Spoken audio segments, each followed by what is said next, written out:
Hello દોસ્તો, જય શ્રી કૃષ્ણ. કેમ છો બધા? તો ફાઇનલી આપણી સવાર થઈ ગઈ છે. સવારમાં નાહી ધોઈ ફ્રેશ થઈ ગયા છીએ, નાસ્તા પાણી થઈ ગયા છે. અને જો હમણાં તો મારા સાહેબની ઓફિસ ઘરે આવી ગઈ છે. હમણાં તો બીમાર હતા એટલે ઘણા દિવસથી ઓફિસ ઘરે લઈ આવ્યા છે. અને હવે આપણે બધા જ કામ સાઈડમાં છોડી દેવાના છે અને લટકવાનું છે પંખે. તો ચલો આવજો બધા, જય શ્રી કૃષ્ણ. ફરી મળીશું ક્યારેક નેક્સ્ટ જન્મમાં. તો દોસ્તો, આપણે એમ કે એવા ડાયા છીએ ને કે આસાનીથી પંખે લટકી જઈએ, અને આટલો મસ્ત જન્મ મળ્યો હોય, મોજથી રહેતા હોઈએ, અને એમ કે આસાનીથી આપણે પંખે લટકવાનું થતું હશે? ના ભાઈ ના હો. તો આજે આપણે નવા કામમાં છે પંખાની સફાઈ કરવાની. તો જો આપણે પંખા સાફ કરવા માંડ્યા છીએ. અને ખરેખર દોસ્તો, વ્હાઈટ પંખા ક્યારેય લેવાય નહીં હો.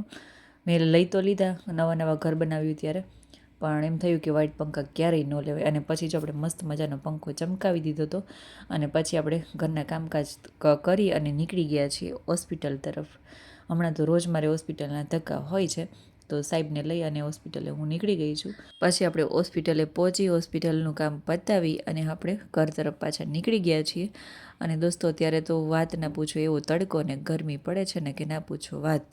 તો આપણે ફાઇનલી નીકળી ગયા ઘર તરફ. અને રસ્તામાં પછી લઈ લીધું ઠંડુ, કેમ કે અત્યારે ઉનાળો ભરપૂર ચાલી રહ્યો છે, એટલે કંઈક ઠંડુ તો પીવું જ પડે આપણે બહાર નીકળીએ એટલે. ત્યાં જ આપણે ઘરે પહોંચી ગયા. અને ઘરે જો આવતા જ મારા ભાઈ આ પડીકું લઈ લીધું છે. અને હમણાં વેકેશન છે ને એટલે આ ભાઈને તો જલસા છે, ના પૂછો વાત.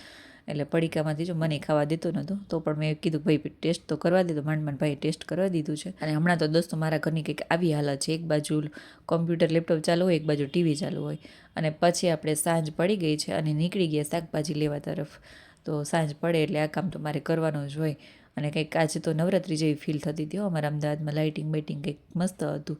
અને પછી આપણે શાકભાજી લેવા માટે પહોંચી ગયા. અને આ મારું કંટાળાજનક કામ છે શાકભાજી લેવા જવાનું, કેમ કે સાંજ પડે ને એટલે શાકભાજી લેવા જઈએ. અને શાકભાજી લેવા જઈએ ને એટલે એવું થાય કે ભાઈ શું આમાં લેવું, શું ના લેવું. પછી ફાઇનલી ડિસાઈડ કરી લીધું છે. મસ્ત મજાના ભીંડા હતા, અને પછી કારેલા હતા, અને સરગવો હતો. એટલે થયું કે ચલો આ લઈ લઈ. અને સરગવો તો હમણાં ઘણા દિવસે બનાવ્યો નહોતો, એટલે એમ થયું કે ચલો લઈ લઈ. અને પછી મસ્ત મને ગુંદા મળી ગયા આજે ફ્રેશ, તો આપણે ગુંદા લઈ લીધા. અને ગુંદાનો સંભારો છે ને મારો ફેવરિટ છે. અને પછી ઘરે આવીને તો જોયું ને તો કિચનની કંઈક આવી હાલત બાપ દીકરાએ બનાવી નાખી હતી. બંને જણાએ અલગ અલગ કોફી બનાવી નાખી હતી.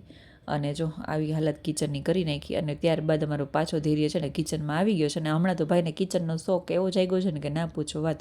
રોજ કંઈક ને કંઈક નવું બનાવવા જોઈએ. અને પાછું મને મારું શૂટ કરી દે. અને ભાઈ બનાવે છે ઓરિયો કેન્ડી.